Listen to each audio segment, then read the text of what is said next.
ମୋ ନାଁ କିଟୁ କୁମାର। ମୁଁ ଅନାଥ। ମୋ ବାପା ମା କେହି ନାହାନ୍ତି। ମୋ ପ୍ରେମିକା କୋଏଲ ସହ ରିସେଣ୍ଟଲି ଆମ ମ୍ୟାରେଜ୍ ହୋଇଛି। ଆଜି ଆମ ହନିମୁନ୍। ମୁଁ ଖୁସିରେ ଆମ ବେଡ୍କୁ ଫୁଲରେ ସଜାଇଥାଏ। ରାତି ହେଲା। କୋଏଲ କ୍ଷୀର ଗ୍ଲାସ୍ ନେଇ ଭିତରକୁ ଆସିଲେ। ମୁଁ ଯାଇ କବାଟ ବନ୍ଦ କରି ତାଙ୍କ ବେଡ୍ରେ ବସାଇ ସବୁ ଗହଣା ଖୋଲିଥାଏ। ସେ ଲାଜରେ ମୁହଁ ତଳକୁ କରିଥାନ୍ତି। ତାଙ୍କ ଗାଲରେ ଗୋଟେ ପଫି ଦେଇ କୁଣ୍ଢେଇ ବେଡ୍ରେ ଶୁଆଇ ତାଙ୍କ ବଲ୍କୁ ଚିପି ଓଠରେ କିସ୍ କରି ଚାଲିଥାଏ। ତାଙ୍କ ବ୍ଲାଉଜକୁ ଖୋଲି ତାଙ୍କ ଗରା ଗରା ମୋ ପରି ବଲ୍କୁ ମୁହଁରେ ନେଇ ଚୁଇ ଚାଲିଥାଏ। ଠିକ୍ ସେତିକି ବେଳେ ହଠାତ୍ କବାଟ ଠକ୍ ଠକ୍ ଆୱାଜ ଆସେ। ଆମେ ଦୁଇଜଣ ଚମକି ପଡ଼ୁ ଆଉ ଉଠିଯାଉ। କୋଏଲକୁ ମୁଁ ଦେଖୁଛି କହି କବାଟ ଖୋଲେ। ଦେଖେ ବାହାରେ ମୋ ଶାଶୁ ଛିଡ଼ା ହେଇଛନ୍ତି। ମୁଁ ପଚାରେ, ଶାଶୁ ଆପଣ କିଛି କାମ ଥିଲା କି? ଶାଶୁ ହଁ କହିଲେ। କୋଏଲ ତମକୁ କିଛି କହିନି କି? ମୁଁ କହିଲି ନା ତ, ସେମିତି କିଛି କହିନାହାନ୍ତି। ଶାଶୁ କହିଲେ ଠିକ୍ ଅଛି, ତମେ ଆରାମରେ କୋଏଲ ସହ କଥା ହୋଇଯାଅ, ମୁଁ ୱେଟ୍ କରିଛି। ମୁଁ କିଛି ବୁଝିପାରୁନଥାଏ ଶାଶୁ କ'ଣ କହିବାକୁ ଚାହୁଁଥିଲେ। ମୁଁ କବାଟ ବନ୍ଦ କରି କୋଏଲକୁ ପଚାରେ, କୋଏଲ କ'ଣ କଥା? ତମ ମା କ'ଣ କହିବାକୁ ଚାହୁଁଥିଲେ? କୋଏଲ ମୋ କଥା ଶୁଣି ସିରିୟସ୍ ହୋଇଗଲେ ଆଉ ମୋ ହାତ ଧରି କହିଲେ, ତୁମ ବିନା ଅନୁମତିରେ ମୁଁ ବହୁତ ବଡ଼ ଗୋଟେ ନିଷ୍ପତ୍ତି ନେଇଯାଇଛି। କାରଣ ମୁଁ ତୁମକୁ ହରାଇବାକୁ ଚାହୁଁନଥିଲି। ମୁଁ ତୁମକୁ ବହୁତ ଭଲ ପାଏ। ତାପରେ ମୁଁ କହିଲି, କ'ଣ କଥା ମୋତେ ଖୋଲିକି କୁହ। ତାଙ୍କ ହାତ ମୋ ଗାଲରେ ଆଉଁସି କହିଲେ, ଠିକ୍ ଅଛି ଶୁଣ। ସବୁ କଥା ଜାଣିବା ପାଇଁ ଆମକୁ 5ରୁ 6 ବର୍ଷ ତଳକୁ ଯିବା ପାଇଁ ପଡ଼ିବ। ମୁଁ ଗୋଟେ ଅନାଥ ପିଲା। ମୁଁ ଅନାଥ ଆଶ୍ରମରେ ରହୁଥାଏ। ଅନାଥ ସ୍କୁଲରେ 10ମ ପାସ୍ କରିଥାଏ ଭଲ ରେଜଲ୍ଟରେ। ମୋର ଇଚ୍ଛା ଥାଏ ମୁଁ ଭଲ ପାଠ ପଢ଼ି ଗୋଟେ ଚାକିରି କରିବି। ତେଣୁ 10ମ ପରେ ମୁଁ ଅନାଥ ଆଶ୍ରମ ଛାଡ଼ି ବାହାରେ ରହିଲି। ଗୋଟେ ଭଡ଼ା ଘର ନେଇ କାମ କରି ଗୋଟେ ଭଲ କଲେଜରେ ଆଡ଼ମିସନ୍ ହେଲି। ସେଇଠି କୋଏଲ ମଧ୍ୟ ଆଡ଼ମିସନ୍ ହୋଇଥାନ୍ତି। ମୁଁ ଅନାଥ ବୋଲି କେହି ମୋ ସହିତ ମିଳାମିଶା କରୁନଥାନ୍ତି। ମୁଁ ମୋ କ୍ଲାସ୍ କରେ ଆଉ ସିଧା ରୁମ୍କୁ ଆସେ। ଦିନେ ମୁଁ କ୍ଲାସ୍ରେ ଏକୁଟିଆ ବସିଥାଏ। କୋଏଲ ଆସି ମୋ ସହ କଥା ହେଲେ। ଆମେ ଆମ ଦୁହିଁଙ୍କ ବ୍ୟାକଗ୍ରାଉଣ୍ଡ ବିଷୟରେ ଇଣ୍ଟ୍ରୋଡ୍ୟୁସ୍ ହେଲୁ। ମୋ ବିଷୟରେ ସବୁ ଜାଣିଲେ ଆଉ ତାଙ୍କ ବିଷୟରେ ମୁଁ ଜାଣିବାକୁ ପାଇଲି ତାଙ୍କ ବାପା ଗୋଟେ ଆକ୍ସିଡେଣ୍ଟରେ ମରିଯାଇଛନ୍ତି ଯେତେବେଳେ କୋଏଲ 3 ମାସର ହୋଇଥିଲେ। ଆମରି ବନ୍ଧୁତା ବଢ଼ିବାକୁ ଲାଗିଲା। ପରବର୍ତ୍ତୀ ସମୟରେ ବନ୍ଧୁତାରୁ ପ୍ରେମରେ ପରିଣତ ହେଲା ଆଉ ସାରା କଲେଜରେ ଆମରି ପ୍ରେମର ଚର୍ଚ୍ଚା ହେଉଥିଲା। ଆମେ ସବୁ କାମ ସାଥିରେ କରୁଥାଉ। ସମୟ ପାଇଲେ ପାର୍କରେ ବୁଲାବୁଲି କରୁଥାଉ।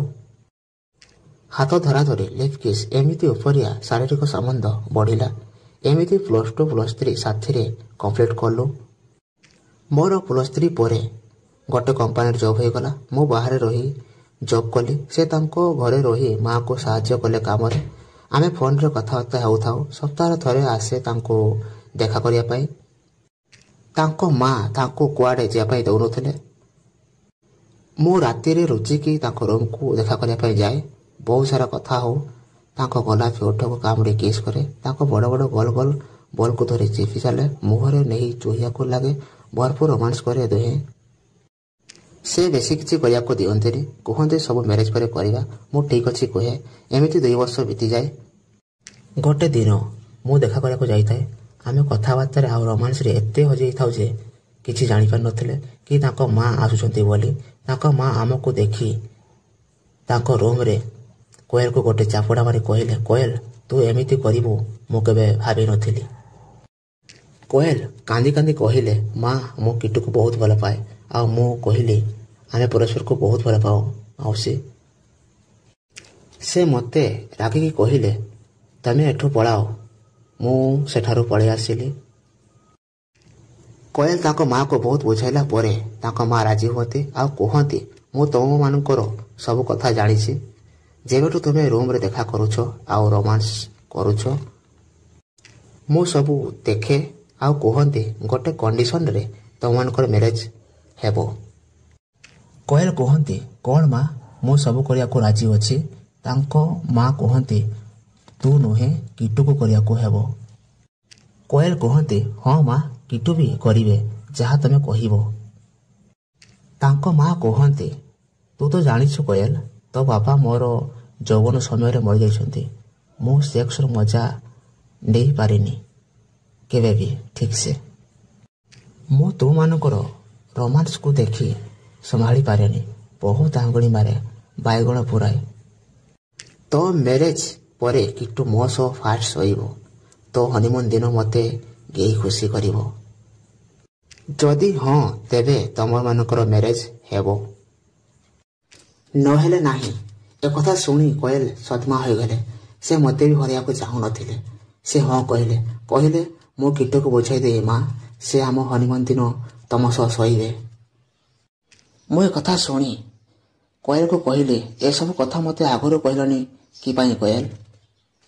କୋଏଲ କହିଲେ, ମୁଁ ତୁମକୁ ହରେଇବାକୁ ଚାହୁଁନଥିଲି କିଟୁ। ମୁଁ ତୁମକୁ ବହୁତ ଭଲ ପାଏ।